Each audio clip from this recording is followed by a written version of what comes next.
Welcome to Inside Analog Photo. I'm your host, Scott Shepard. The Inside Analog Photo radio program is all about the traditional photographic process. We talk about all aspects of analog photography, including the hybrid workflow. You can find out more information over at www.insideanalogphoto.com.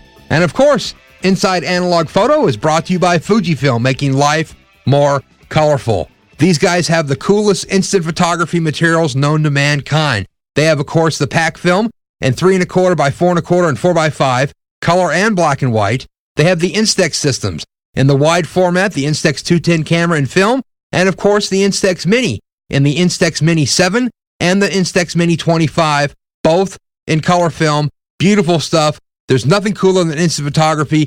You get a print, because if you don't have a print, you don't have a real photograph. This is great fun stuff. This is great for art. This is great for business. This is cool stuff. You definitely want to check them out over at www.fujifilmusa.com/professional, making life more colorful. Our friends over at Photo Publicist, providing worldwide publicity, strategic promotion, social media marketing, and business development for the photographer, turning photographers into celebrities. You can find out more information over at www.photopublicist.com. Our friends at Richard Photo Lab, for the highest quality work known to mankind anywhere on this planet. Unbelievable developing, scanning, and of course, output on high quality Fuji Crystal Archive. Unbelievable cool stuff these guys are up to. And remember, you don't have a photograph unless you have a print in your hand, and you need to print your pictures. This is important. You need to supply proofs to your customers and even print your own work, because it's not about looking at it on a monitor. It's about holding a print in your hand. Definitely check these guys out at Richard Photo Lab, of course, at richardphotolab.com. Our friends over at DR5 Chrome Black and White, developing that turns your black and white neg into, that's right, black and white chrome. Unbelievable stuff. www.dr5.com. Our friends over at Upstrap upstrap-pro.com for the camera strap that will not slip off your shoulder, guaranteed bar none, the coolest strap around. Our friends at Iger Studios, for the finest quality drum scans known to mankind, igerstudios.com. Our official media partner, APUG, the Analog Photography User Group, for all things traditional photographic process on the web, www.apug.org. And our official philanthropic partner, George Eastman House International Museum of Photography and Film, over at www.eastmanhouse.org. Today on Inside Analog Photo radio program, we're going to have with us Michael Costolo. Michael is a photographer around southern New Hampshire, and he's doing all kinds of great things with nature photography, doing great black and white work, prints, commercial work, installations in colleges, and a lot of great stuff, and of course, using and loving the analog process. Michael, how you doing today? Never better. How are you? Good. Thanks for joining us here on Inside Analog Photography. Great to feature you today on the program to talk about your beautiful nature photography and all this cool stuff that you're up to. So, Michael, tell us about yourself to start with here, and then we'll dig in a little deeper. Well, I'm in southern New Hampshire, and most of my work is done in northern New England, mostly Maine and New Hampshire, a little bit of Vermont, and basically taking a look at landscape photography in places where you don't have sweeping vistas. So a lot of forest work, waterfalls, some beach work, that sort of thing. I tend to do mostly 4x5 as far as format, although I do have some smaller format cameras that I still use, but I fell in love with the 4x5 and tend to continue to use that, even though it's pretty expensive to shoot. But you can't complain about the quality from a good 4x5. No, can't complain. And there's still labs in this area, so you can get E6 run and get it back in a couple hours, which is still pretty nice. Really? Yeah. Yeah, that's a bummer with E6. It's dying off quick, and be able to have some local labs that can process some large format chrome is unbelievable, because there's nothing like looking at large format chrome on a light table. That's certainly true. And a lot of my business aspect of what I do is making prints.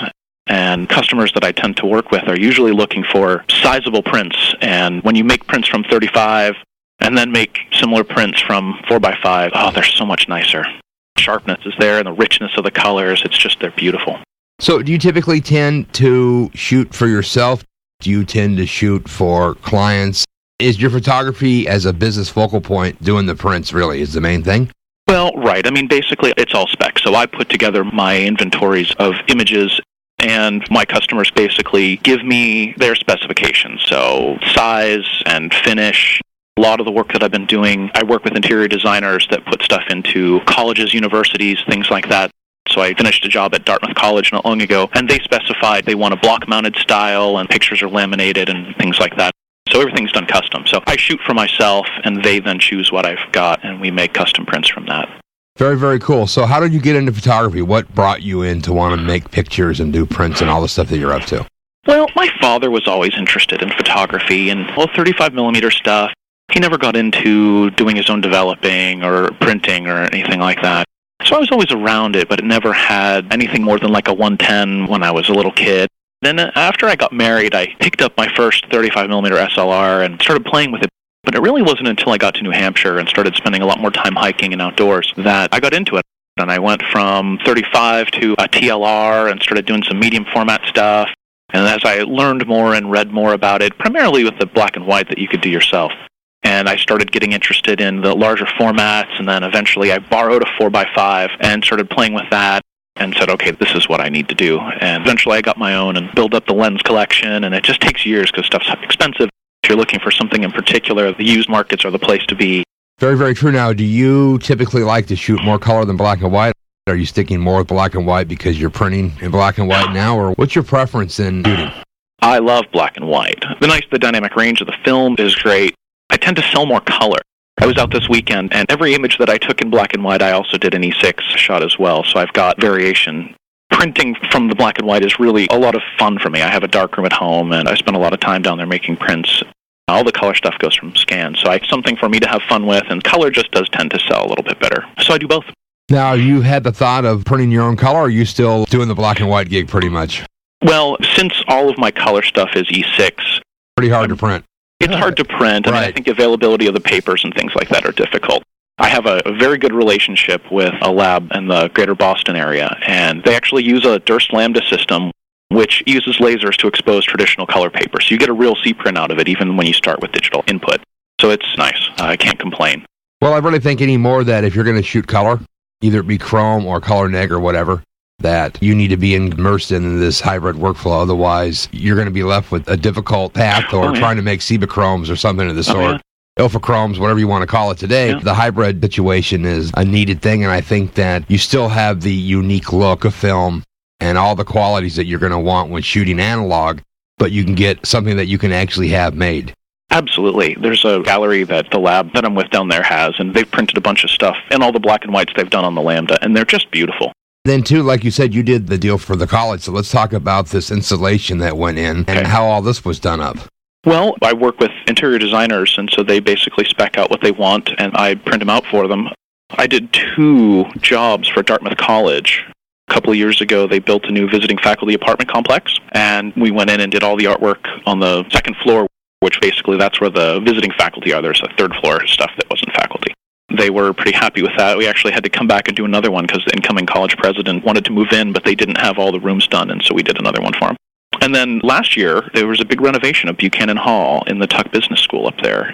And that was like 23 apartments and then lobbies and seminar faculty rooms and things like that. And it was a pretty big job. That's a lot of prints, more than people think. Well, the people who actually paid for them were very happy with them, and that was the good thing. I keep in touch with the people up there, and they've had a lot of good public comments about the project in general, but the photography in specific. So I've been very happy to hear that it was well received. Now, do you find that you've had good luck working with commercial interior design people that would deal with an installation like you did? Let's say a photographer wants to get some work in somewhere. What's your thoughts on how people go about this? Because you've seen they had pretty good luck in your local area with getting these installations and these kind of commissions. Yeah, it's not easy. Number one, those projects are fewer and farther between. I mean, for certain, they don't happen as often as I'd like them to. But getting in with the designer, basically, it's a trust. You're dealing with a lot of prints and a fair amount of money. I mean, that they're trusting you to turn over for buildings worth of artwork. And I do all the installations and everything as well. And I think that's helpful. I mean, I have a crew that I hire, and we go in and wrap it up in a day. And how to get in, gosh, I wish I knew exactly how I got in. I mean, I got kind of lucky, and I think that has something to do with it. I always wonder when you go on trips and you see all this art in hotels, it's like, wow, wouldn't it be great to have a big hotel gig? I know another guy who does similar work, but he tends to work with sort of national chains. And the numbers that they're paying him were a lot less than the numbers that I was getting. So I think there's sort of a point where it gets too big and the numbers just don't work out. We talked briefly about numbers, and I said, I don't think I could make that work. I work with a lab that is not cheap. They do exquisite work. It's all completely custom. Their equipment was very expensive, and they've been in the Boston area for 40 years. I mean, I could probably have found a cheaper printer and probably found a cheaper framer and things like that. But there's a point at which you get what you pay for, and I'm trying to make sure that we can meet budgets on the client's end, but get the quality that they expect as well. And you still got to make money, too. That's right. I'm lucky to do that now. So let's talk about gear here, talking that you're liking to shoot more large format. What are you shooting with on the 4x5? Tell me about what you're using for gear. I have a Toyo 45C monorail. Yep. So yes, I haul the monorail out around in the woods and the forests and things like that, and it's a little bit on the big side, but it works. So let's chat about that here real quick. So, a lot of people getting in a large format or want to get in a large format think that they need to buy some kind of field camera, some wood gig, something that folds up. You're proving that you can go out with a monorail, and monorails you can pick up very inexpensively off of eBay these days. You can, indeed. I have an old Bogan 3021, fairly heavy tripod with the 3047, the old three-way pan-tilt head, and it just has the octagonal quick releases, and I just basically, when I'm at the car, throw it on, throw it over my shoulder, and off I go. And it's not awful. Now, I mean, I do a lot of photography with people who are shooting digital SLRs and travel very, very light. There's a funny story. After going out several weekends with this one other guy, having seen me actually take a shot with the 4x5, he tells me that he's nicknaming my camera Spot because all I ever do is take it for a walk. So, well, I mean, just because you take the camera doesn't mean you have to take a picture. Well, that's exactly right. I've been shooting quick loads for color, so you're looking at about $6.50 every time you trip the shutter just to get the film back from the lab. If it's not right, don't take it. And that's really the way that I look at things. So I've gone out and shot with people where they've taken hundreds of pictures in an afternoon, where I took 2, and I was completely happy with what I did. And they kind of shake their head, but you put all this work into getting here. Yes, I did, but I mean, if it's not right, I'm not going to take it. And that's just my philosophy. Well, I think people, too, when they go out to do these kinds of gigs, they sort of almost need to pre-run. Go out to where you're thinking where there's something cool and take a 35 and just play around and look to see if it's worthy of breaking out the gear. Yep. A lot of times, if I'm scoping out a new area, so you look out on the map and say, this looks like it's promising, I may not even take a camera at all outside of my iPhone camera. And I will go and make notes. What did I see? Where was the light? When would be an ideal time to be here? And then in my notebook, I'll have, this is a perfect shot for fog. And so in the fall, when the dew point comes way up, the temperatures get cool at night, I know that this is a place that I want to be to get that shot that I had in mind when I got there. So I do a lot of scouting and scoping, and sometimes I don't take the gear. I want to focus on seeing and not necessarily get caught up in getting this one shot right now, because there's so much more to see. If you got a 30 or 40 acre forest or something, then you need to be able to get through it and get tied up with getting one shot. Because setting up one shot can take 15 or 20 minutes if it takes that. So. And with the use of the monorail, have you found that to be any hindrance at all, or actually better than using a field camera? I've never used a field camera, so I don't know that I can make that comparison. And you're shooting only 4x5, or you're shooting 8x10 as well? I actually, take a second to note the passing of Peter Gowland, who you may or may not recall the name. I knew Peter personally. Okay, I was very sad to hear his passing. Peter built a custom 8x10 for me last year. Wow. And in all honesty, it's probably the last camera that he ever made, because Alice, his wife, was telling him to get out of the business. So he was able to put something together for me, and it's a piece that I'll treasure. I don't take the 8x10 out into the field. I need a Sherpa to carry the film holders. Right. It's just too big. Actually, the 8x10 weighs less than my 4x5. The 4x5 is 9 pounds. The 8x10 with a 300mm lens on it is only 7. So he built me a great camera, and it's got all the movements and everything that you could want, but not particularly heavy. It's better for a studio. I don't know that I've ever heard it perfectly reproduced, but attributed to Edward Weston. Anything more than so many feet from the road is just not photogenic. There you go. Well, as soon as I started with the 8x10, I understood that completely. So yeah, I have the 8x10, and I use that not as much as the 4x5. Also, I have a Mamiya C330 with a handful of lenses for that. It's the twin lens reflex camera. And I just picked up a Fuji 6x9 rangefinder that is nice because you get huge 6x9 negs out of it, but because it doesn't have the big prism in it, it doesn't weigh very much. Aren't they great? Now you have a 692 or a 3 or which one? I have the 692. Same as myself. Beautiful camera. It's great. And like you said, that's a big piece of film in a small camera. It is. Very close to pushing that 4x5 size. Not exactly, but it's still pretty good. It is. It's nice and much more portable. Yeah, I know a couple guys that actually do all of their professional work with that camera, and they shoot portraits and environmental stuff and landscape. And they use the Fuji with the 90 lens or the wide? I have the 90. Yeah, and I picked this up used. It only had, if you believe the counter on the bottom, it only had 1,100 shutter trips on it. So wow, it's almost new as far as I'm concerned. It's very fresh. Very fresh. And it looks cherry, too, so I'm inclined to believe the counter. What do you like to shoot film-wise? I know that you're shooting some E6, and of course the black and white. What do you like to do for color? Color, I'm very fond of the Fuji series. Most of my outdoor stuff is not surprisingly Velvia, and I shoot the 50. I always liked the 50. I was depressed when they canceled it and had never run out of stock. But they brought it back. I was very happy about that. And I've been really surprised with Astia. Everyone talks about it as a portrait film, a people film, but when you have higher contrast scenes that Velvia would not be as good for, I found Astia is just wonderful as a landscape film. So I'm stocking up in quick loads on both of those. Yeah. I'm so sad about quick loads. Well, that's what I wanted to get into next. Is let's talk about the quick load scenario here real quick. Fuji has discontinued all quick loads. Correct. And I'm assuming you've played with shooting traditional sheet film. Yes. And what basically my approach is I keep my film holders full of Delta 100 in black and white, and I keep a box of Velvia and a box of Astia in my bag for quick loads, and so I can shoot whatever I want, pretty much as much of what I want. And the convenience is just unparalleled. Just pull it out of the envelope, stick it in, and run. And you don't have to have as much planning. You can respond to the scene much better when you don't have to say, well, I'm out of that. I don't generally carry a dark bag around to empty film holders out in the woods. I could always resort to that if I had to, but that's not really my plan. So quick loads were just wonderful. And I have not nearly enough boxes of them in my freezer, but I'm working on that. Yeah, well, it's still out there, and I don't think that it's dried up yet, so it's just a matter of how much dough you want to spend on putting film in the freezer. Yeah, if I recall their press release correctly, they said they were going to make it through April, and that they had anticipated their stocks to last through the end of 2010. Right, but every time you hear that, though, you want to just start buying as quick as you can. I just spent like $300 on partially stocking a freezer because I was getting jittery. And typically, how much film do you go through in a quick load scenario a year? In a year, probably 60 or 70 shots. Oh, so if you hook up a nice little freezer stash, will keep you busy for a while. Right. I'm still finding a good deal on, even ready loads are still out there in Chrome. EV100, pretty economically priced. So, that may be a decision process. Well, ready loads, though, I thought those were also discontinued. Oh, they've been discontinued for a couple of years. Okay. Actually, the last batch of Kodak EV100 I've seen in ready load, I think just expired in like December of 2009.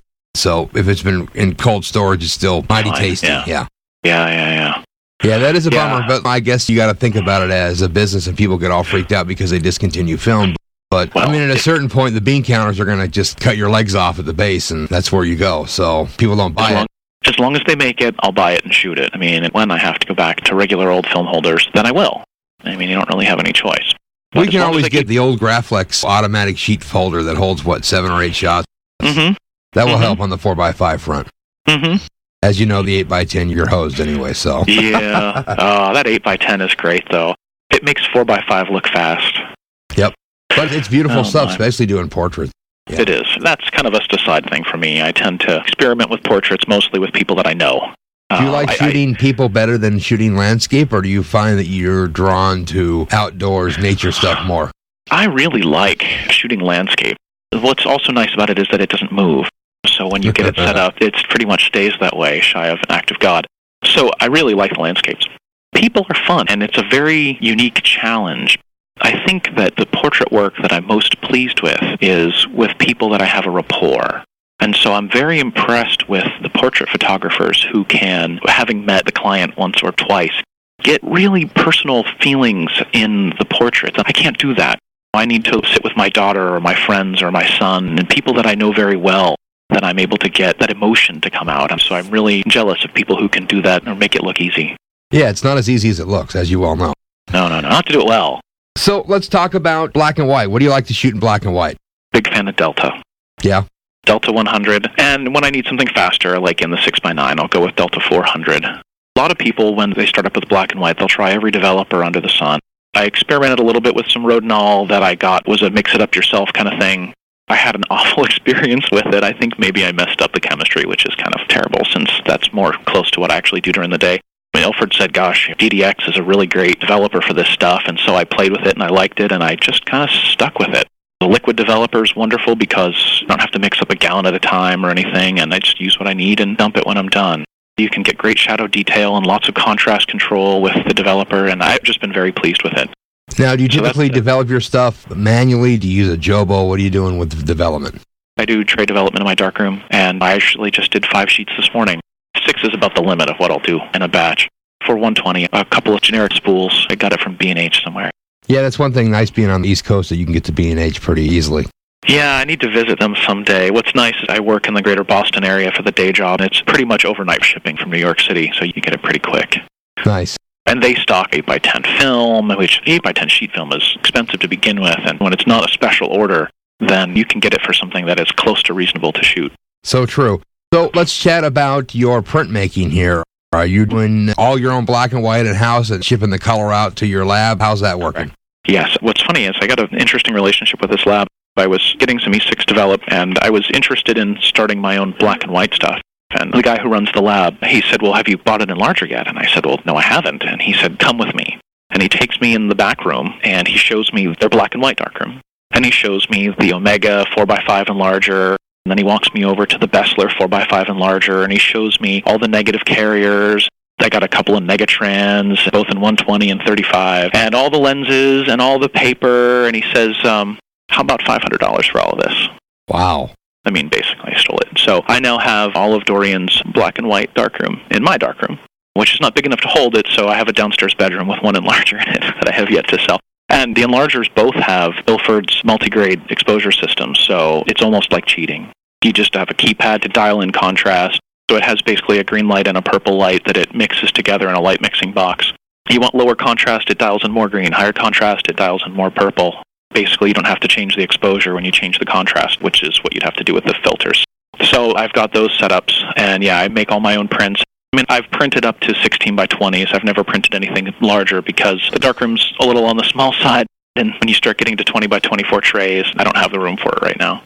But color stuff, I mean, I basically do the slide scans at home, and I will just upload the uncompressed TIFF images to their FTP server, and then they'll make some proofs for me. I come down, check them out. When I'm happy with them, then they go off for printing and whatever else I might have done to them. The Dartmouth work, they wanted it mounted. It was a block mount style onto medium-density fiberboard.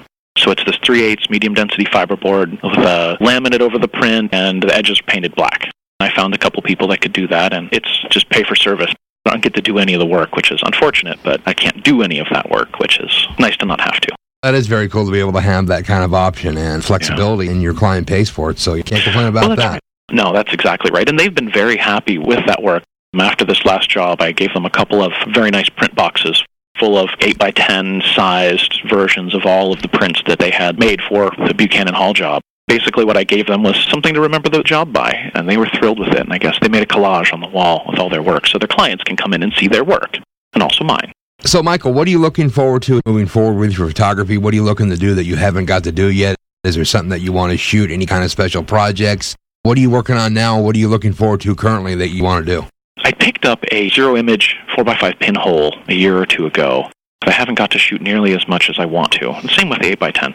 So I'd kind of like to get to some more pinhole stuff because we don't even have a lens here. It's very, very fundamental types of stuff, and I find that to be just personally interesting. A lot of the work that I do right now is still the New England town forest types of conservation land. I kind of found an attraction to the trails themselves, and I found that they're very difficult to shoot. So I thought that was a very good challenge for me to figure out how to shoot paths and trails, because you have to make it stand out in the print. It's very easy to see it with your eye, but in the print sometimes it doesn't stick out so well. And that's attracted me to some of the footbridges and paths and things like that. And given some of the clients that I tend to work with, I think that those bridges to the future and paths to success might come out in commercial work. But it's an interesting challenge for me to try to make it work. And it's a little bit unusual in terms of when I'm out with other photographers at the same place. They're usually not shooting anything close to what I'm shooting, which I like. A little bit of differentiation in the product. What are you looking forward to doing moving forward? What's your goal here? To shoot something that you haven't shot before? Go somewhere? Is there something that you really want to do that you haven't got to do yet? That's a good question. I don't do nearly enough 8x10. We talked a little bit about portrait work earlier, and I would love to be able to do more of that. It requires a lot of learning on my part, just the interaction with other people. When I bought the 8x10, I was thinking about combinations of 8x10 landscape work and also trying to do 8x10 portraits.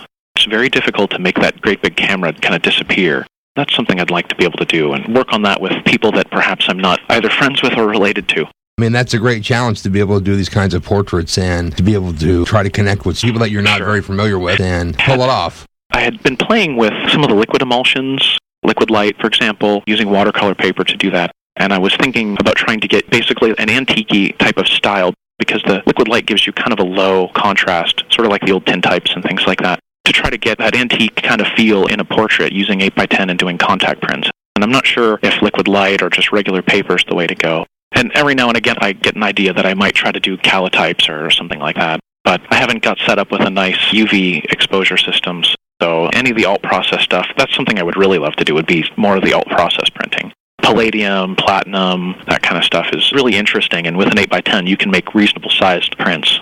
But what I need to do is do some work into getting some UV sources, because none of those techniques use regular light bulbs. You have to get something with a good ultraviolet part of the spectrum. And so maybe that's something that I'd really like to get into. Any thoughts on having any of your work published, putting together some books? There's lots of ways now that photographers can make some nice coffee table books of their own work, even for their own personal use. Any thoughts on that? Yeah, I've thought about it. My neighbor's brother is a big art photographer in New York City.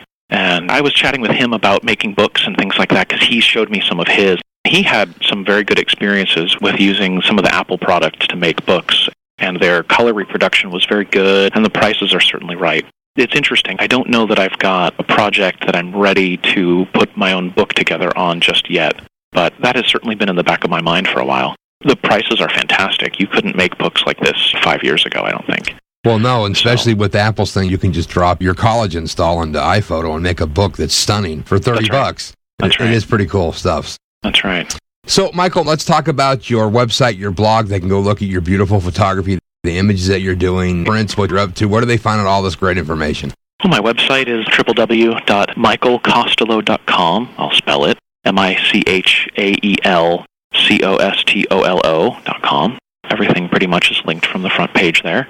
So I have a blog that I'm trying to basically kind of pull sort of my favorite images that's more recent to talk a little bit about it. I was paying more close attention to that, except for the last few months. It's been really busy here at work, so I haven't focusing on that as much as I should. But that basically has a breakdown of some of the work that I have out there and the images that are available. Every job is different, and so I don't really have prices on what this image costs for whatever, because most of my clients really come to me with their requirements, and then I work out the best price I can to get them what they need. Yeah, this is beautiful photography, great work. I do appreciate you taking time out of your day to chat with us, to talk about your nature and your landscape photography and all this beautiful work you're doing, Michael. This is very cool. Oh, well, I appreciate the call. And definitely great to see you shooting all of this beautiful photography on film. So cool to see that you're continuing the traditional analog process. And like I said, beautiful work, buddy. Very pleased to do it. Thank you for the comments. Well, there you go. Michael Costolo, great guy, beautiful photography. You definitely want to check out his work. He has the most beautiful nature photography you're going to see anywhere, landscapes, just a lot of great stuff going on. Check his website out, www.michaelcostolo, that's MICHAELCOSTOLO.com. The Inside Analog Photo Radio program has been brought to you by Fujifilm for their full line of instant cameras and film, and of course, fine quality Fuji Crystal Archive paper over at www.fujifilmusa.com/professional. Our friends at Photo Publicist, worldwide publicity, strategic promotion, social media marketing, and business development over at www.photopublicist.com. Our friends at Richard Photo Lab for the finest quality lab in the country, richardphotolab.com. Our friends over at DR5 for black and white chrome at dr5.com. Upstrap for the finest quality camera strap that will not slide off your shoulder at upstrap-pro.com. Our friends over at Iger Studios at igerstudios.com. And of course, our media partners of the Analog Photography User Group at apug.org. And our official philanthropic partner, George Eastman House over at eastmanhouse.org. I've been your host, Scott Shippard, here on Inside Analog Photo. We'll be back next week with more great analog photography.